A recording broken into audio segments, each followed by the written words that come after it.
Welcome to Vape News Radio, the voice of vaping. In each show, we share the latest about regulations and things you need to know, plus upcoming conferences and fests, along with interviews with the movers and shakers in this fabulous vape space. Are you looking to get into this ever-expanding marketplace? Do you want to master this industry? Listen up as Norm Bauer, the Vape Mentor, shares it all. And here's your host, Norm Bauer. And here we go again, ladies and gentlemen. This is show number 9, section number 2. This is where we normally do interviews, and we're going to be doing one today. So for those of you who are new to the show, welcome and thank you for coming back. We are the voice of radio. We are the audio arm of Vape News Magazine, which is the #1 trade publication in the industry. We actually have August edition that's just hitting the street. It's an amazing edition. It's going to be very comprehensive. And then we also have a special edition coming out in September that's going to be discussing the Chinese manufacturing market, which is, again, a special edition. It's kind of like an in-between thing. But for those of you who subscribe, you're going to be getting those as well. So, again, this episode is sponsored by Vape News Magazine, the #1 publication for consumers as well as the industry, and the first magazine specifically focused on the world of vaping. Whether you're interested in upcoming events, the latest technology, hardware, or juices, or if you just want to stay on top of the regulations and the business side of vaping, be sure to enjoy Vape News Magazine. And, as you might expect, a special offer for our radio audience. If you purchase a 1-year subscription to Vape News Magazine, you will get 12 issues for double the coverage, and you'll also get a free e-liquid sample courtesy of our sponsor. Go to vapenewsmagazine.com/radio deal, /radio deal. You only need one of them, but I repeated it twice. Also, another advertiser that I want to make mention to you, a company that I've gotten to know very well, and you might know the name Mad Vapes. They're one of the largest and most well-respected names in the e-vapor market. But did you know that they have a network of retail stores throughout the eastern part of the country? Well, now you can be part of this growing family of almost 24 stores as Mad Vapes is expanding to the West Coast. Actually, they're expanding everywhere. So if you live west of the Rockies or somewhere around the Rockies, or if you have a Rocky relationship and you'd like to open a standalone retail vape shop with a great training program, terrific line of juice and hardware, and a track record cannot be beat, give us a call here at 949-495-6162 or send us a note to VapeMentors.com. So we're working with Mad Vapes as far as getting the exposure out there, helping them open their retail branches. Okay, let's put that aside. Let's talk about our guest today. So, as you might expect, I get hit on, solicited by all kinds of different people. I'll bet you get hit on a lot. As the Vape Mentor, young girls coming up to you wanted to, learn from this wisdom that you've accumulated. No, they don't hit on me. They just hit me, period. they just hit me. All right. They just hit me for being so, I don't know, for whatever reason. For wanting them to put on a vape shirt and be a vape girl here, right? Hey, you know what? For those of you who listen to Section 1, I'm very serious. I would love to have a Vape News Radio girl. So if you think that you'd like to be that Vape News Radio gal, I'll give you all kinds of exposure. And if go to events, walk around, pass out stuff, little tchotchkes and stuff here. Absolutely. Right? Maybe I'll have a team of them all over the country. You sidetracked it here, brother. Okay. That's okay. It's all good. I had to jump in there. Go That's ahead. All right. So, as I started to say before, I was so rudely interrupted by my partner here. I get solicited by a lot of people, both at live events and certainly via email and phone calls and what have you. And, most people, thank you for calling, but there's really nothing that you have to offer that I think my audience wants to hear. But every once in a while, someone does have something to offer that I think that you guys do want to hear. And this is one of them. This is an interview with Richard Soltero. He's the president of Instant GMP. And GMP stands for Good Manufacturing Practices. So I'm not going to say anything more than that. I'm just going to let the interview speak for itself because he goes into all the details of why Instant GMP does what it does and why you should know. So go ahead and wrap it up there, brother. Hey, everybody. This is Norm Bauer with Vape News Magazine, the voice of vaping. So today we're going to kind of dig into some things that maybe you aren't necessarily as interested in, but you absolutely need to know about, and that's the increasingly challenging, the increasingly difficult world of e-liquids. There's been a lot of controversy over the years, and even today from the FDA, that they always ask the question, what is in it? And so up until recently, it's been a Wild West to the point of where a lot of these things were not known. Now, of course, manufacturers are stepping up their game, and so they are being a lot more transparent, a lot more diligent about what they're doing. But I have a gentleman on the phone right now. His name is Dr. Rick Soltero. He is a president of Instant GMP. That's G as in good, M as in Mary, P as in Paul. And guess what those letters stand for, guys? It stands for Good Manufacturing Processes. So, Rick, welcome to the show. Thanks so much, Norm. Okay, so let's kind of dig right into the, I'm going to say the elephant in the room, and that is the past history of some of the juices that have been manufactured. They really have not been manufactured to anything that would be considered clean or sanitary standards, have they? There are many groups that really do not appreciate what's required to make a clean and sanitary product. There are many groups that do know the standards, and those who are using the best of good manufacturing practices are actually making a good product. Unfortunately, not all manufacturers are aware of what's available to them.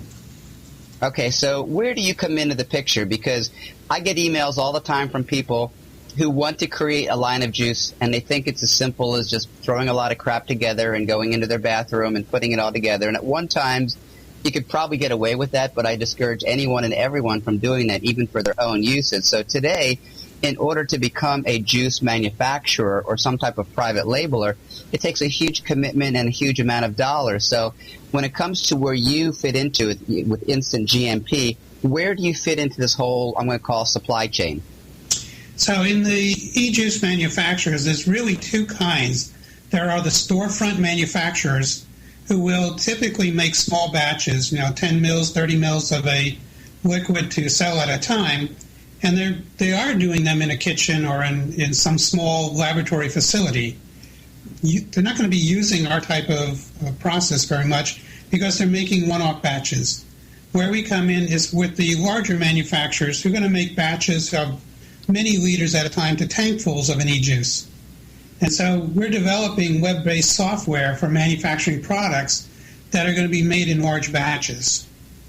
Okay, so when you say large batches, I want to create a software lab, not a software lab, but a juice lab, and what kind of volume would I be putting out on, say, a monthly basis for me to use a product like yours? Because I'm assuming the premise is that if I use your product, it'll automate something that's done manually and only up to a certain point. Does it really make sense? Is that a fair assumption?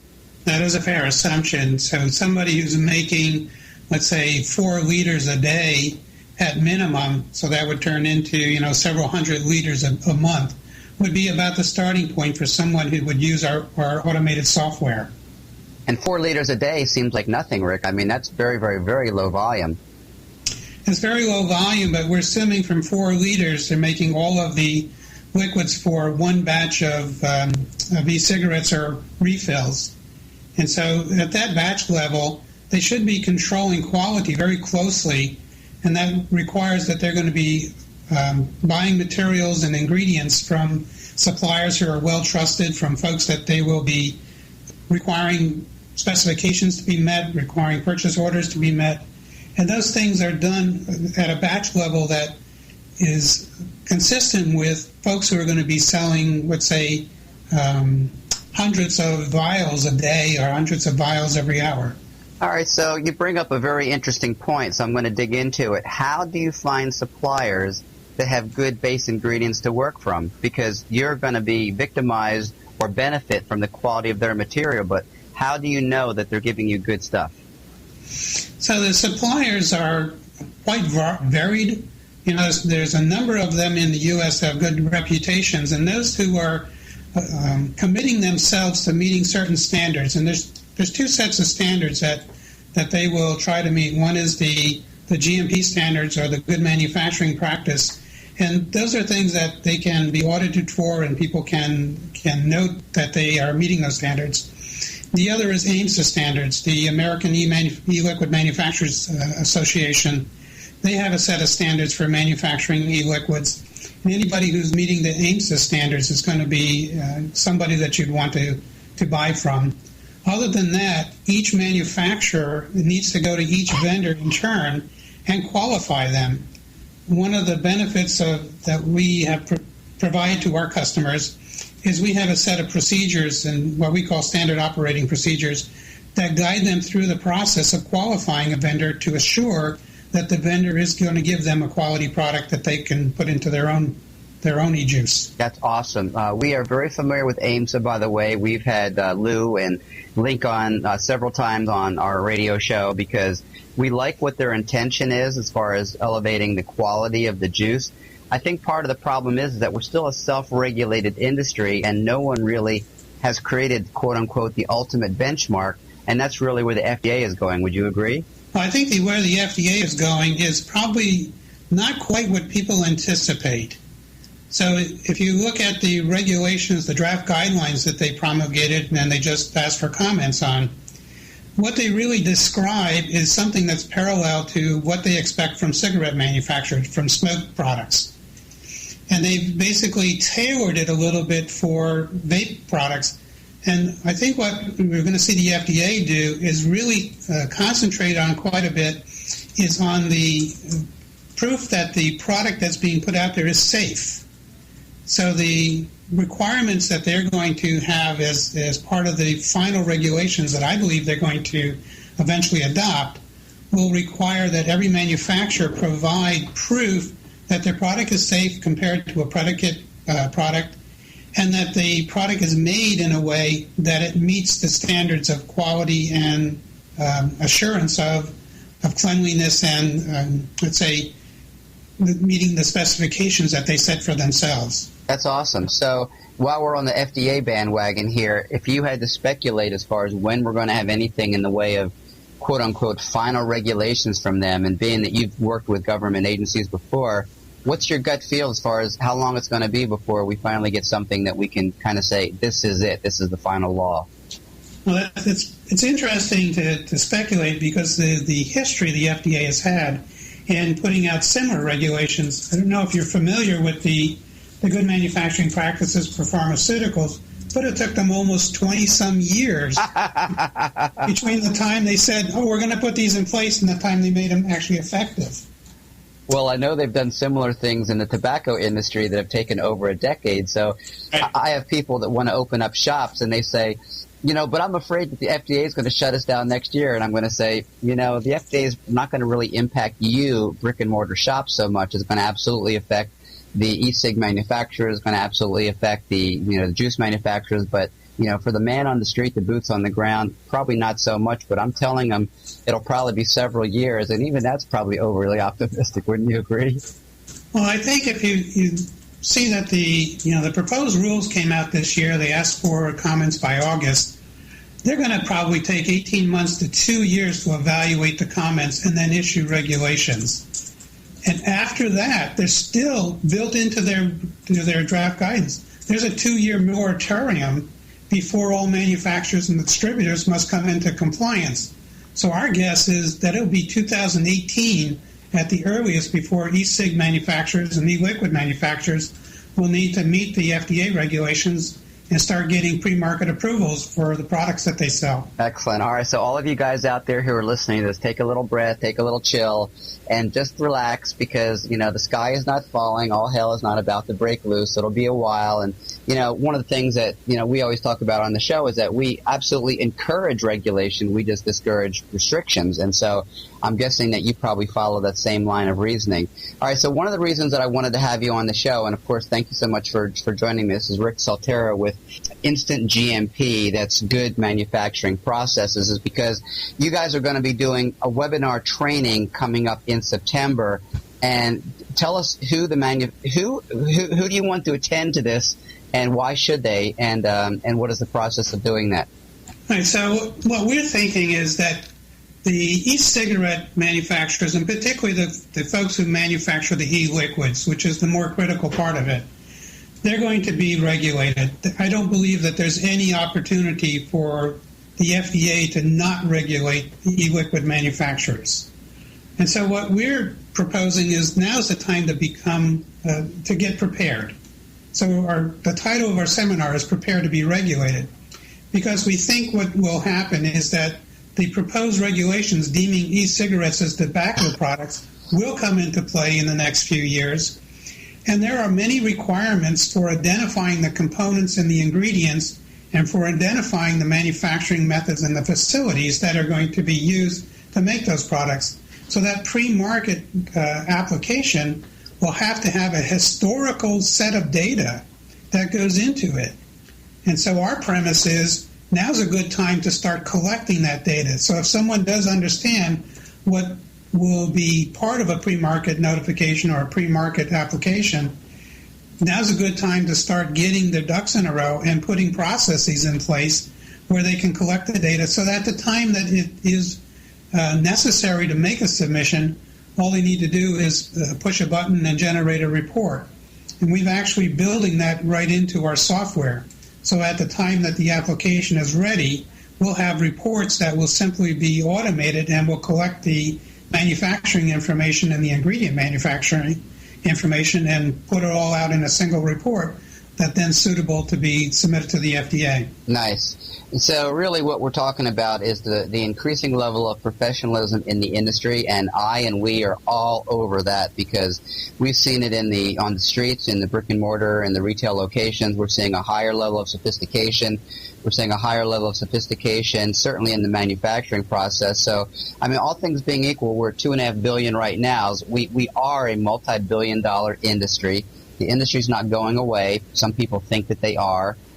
So the truth is I'm glad that there's companies like you out there, Rick, that are offering some software that allow people to make sure that the quality of their juice is up to speed, it's up to par, it's up to FDA requirements. And, most manufacturers that we've seen are already implementing the worst case scenario. They're already putting into place, the good manufacturing processes right now.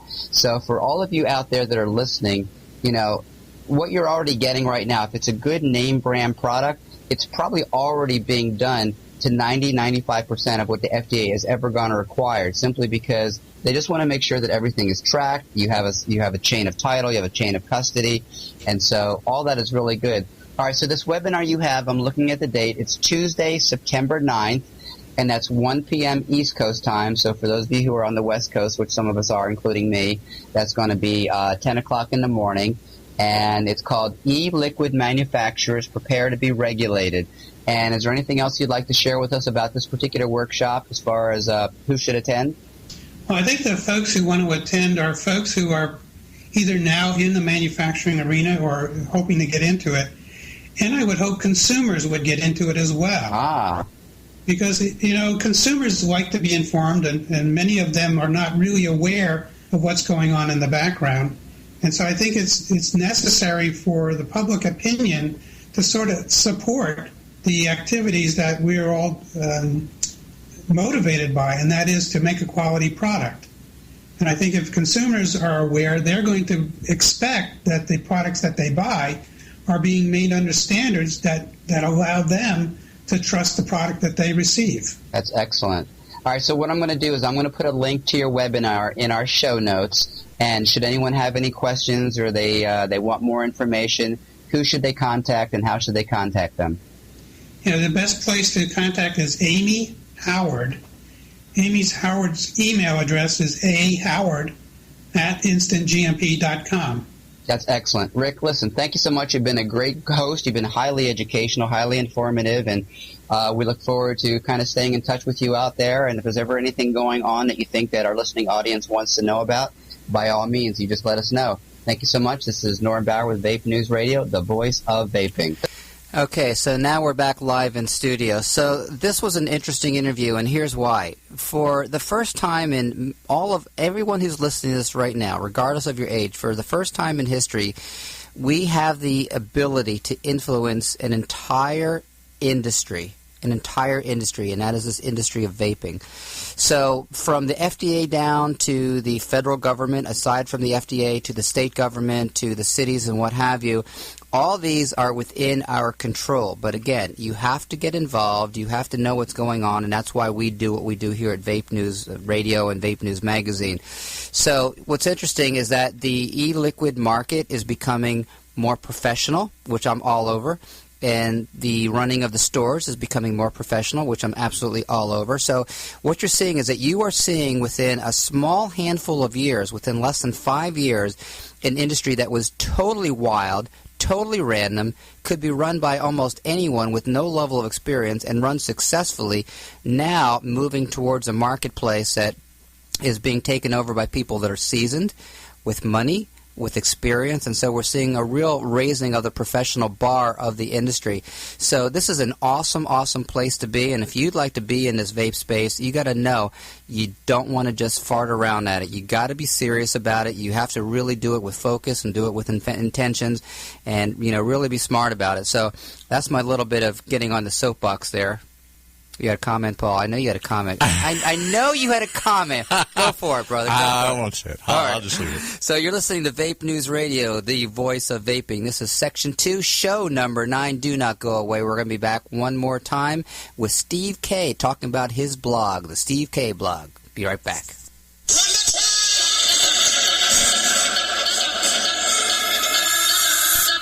You've been listening to the voice of the vaping industry, Vape News Radio, with one and only Norm Bauer, the Vape Mentor.